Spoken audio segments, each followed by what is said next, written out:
AI என்கிற தொழில்நுட்பம் சாபமே என்பது என்னுடைய வாதம். வரங்களே சாபங்களானால் தவங்கள் எதற்கு என்பார் கவிஞர் மேத்தா அவர்கள். அப்படி வரமாக இருக்க வேண்டிய ஏஐ என்கிற தொழில்நுட்பம் சாபமாகிவிட்டது என்பதுதான் எங்களுடைய வாதம். சகோதரர் சதீஷ் சொன்னார், ஏஐயை கூட கல்யாணம் பண்ணிக்கலாம்னார். கல்யாணம் பண்ணவங்களே நம்மளை ஏஐன்னு தான் கூப்பிட்றாங்க.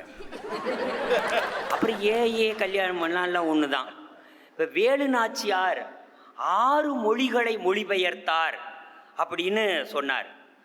இந்திய வரலாற்றில் வேலு நாச்சியார் இடம் பிடித்தது தலை சிறந்த மொழிபெயர்ப்பாளர் என்பதனால் அல்ல, வெள்ளைக்காரனை தலை தெறிக்க ஓடவிட்ட வீரத்தினால் தான் இடம் பிடித்தார், மொழிபெயர்ப்பினால் அல்ல.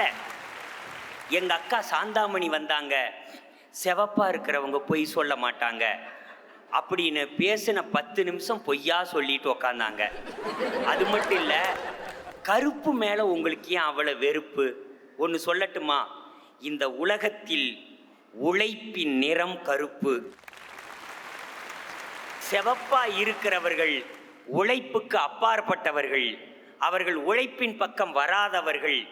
ஒன்று சொல்லட்டுமா, ரோசா பூவை பார்த்தவுடன் எல்லோருக்கும் காதலியின் கண்ணச்சிவப்பு நினைவுக்கு வரும்.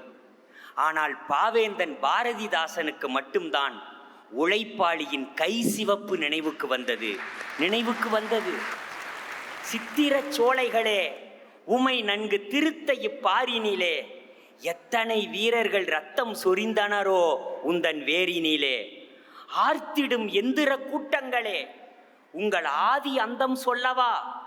நீங்களெல்லாம் எங்கள் ஊர் தொழிலாளர்கள் உழைத்த உழைப்பின் மெய்யல்லவா என்று சொன்னான் பாரதிதாசன்.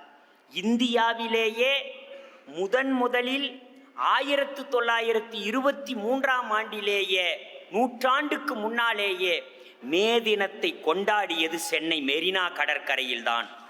முதலாக இந்தியாவிலேயே மே தினத்தை கொண்டாடியது முதலில் தமிழ்நாடு தான்.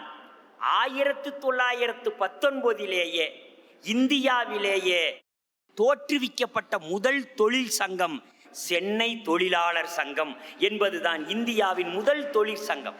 நடுவர் அவர்களே, நாங்க என்ன சொல்றோம்னா, இயற்கை மனிதனுக்கு தந்த 2 பெரிய சீதனம் சிந்திப்பதும் படைப்பாற்றலும் தான்.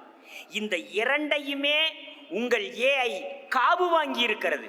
ஒன்று சொல்லட்டுமா, ஒரு பையன் ஏஐ கிட்ட போய் லீவ் லெட்டர் கொடுன்னா கொடுக்கும், இவன் லீவ் எடுப்பான், அது லெட்டர் கொடுக்கும். லவ் லெட்டர் கொடுன்னா கொடுக்குது, இவன் லவ் பண்ணுவான், அதை மெஷினு லெட்டர் கொடுக்கும். சரிங்களா?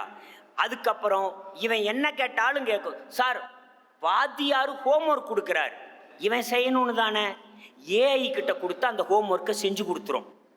பரீட்சையில் கேட்குற கேள்விக்கு ஏஐ கிட்ட கேட்டால் பதிலை சொல்லிடும். இவன் கேட்குற லெட்டரெல்லாம் அது கொடுக்குது. கடைசியில் இவன் கேட்காமலே அது டிஸ்மிஸல் ஆர்டர் கொடுத்து வீட்டுக்கு அனுப்பிடுது. ஹோம்ஒர்க் முதல் ஒர்க் ஃப்ரம் ஹோம் வரை எல்லாமே ஏஐ செய்து விடுகிறது. எனவே நமக்கு ஒர்க்கும் இல்லை, கடைசியில் ஹோமும் இல்லை, நடுத்தருவில் நிற்கிறோம்.